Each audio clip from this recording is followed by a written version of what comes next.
But what we do is we adopt them and we localize them, so that the model that you get is not a model that we got from some other country in the Far East or some country in the Far West. No, it's a UAE idea from a global thought or global idea that has been localized to the UAE because of the traditions that we have, and not necessarily only Islamic traditions, but even the societal, cultural traditions that we have as an Emirati population.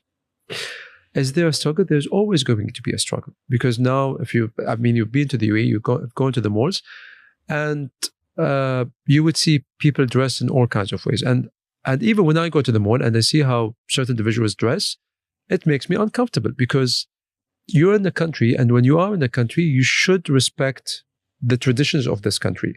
Not because someone is going to penalize you or sentence you or, impose a fine because you haven't, you're not wearing proper clothes to walk in a shopping mall, but because those are the norms of the country, of the population. I live in India today. Even as an ambassador, I need to do things right.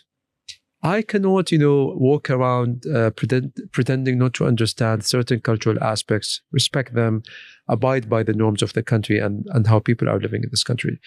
So it's always going to be a struggle. It's always going to be a challenge. But we have done everything possible to retain those cultural norms.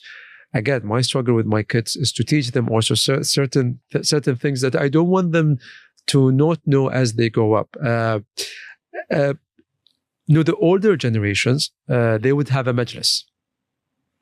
I want to be specific here. Let's say the grandfather, for instance, or even the father, and guests will be coming in, and you will have Arabic coffee, and you will have what we call fwala. Fwala is, just like an Indian home, we need to feed anyone who walks into the house. And feed them really well. But if it's not lunchtime or if it's not dinner time, we have what we have during those meals, we call it fwala, and it can be certain dishes and so on. So there is a certain way to pour someone Arabic coffee. You should be holding I'm sure you saw it, the small cup. It's called finjan in formal Arabic. And it has to be in the right, so that when you hand it over to the guest, you hand it over with your right hand. You're not allowed to hand it over with your left hand. That's against cultural norms. My kids wouldn't be able to observe this, because I don't hold the majlis in the UAE on a regular basis where I get guests where they can observe those behaviors and pick them up and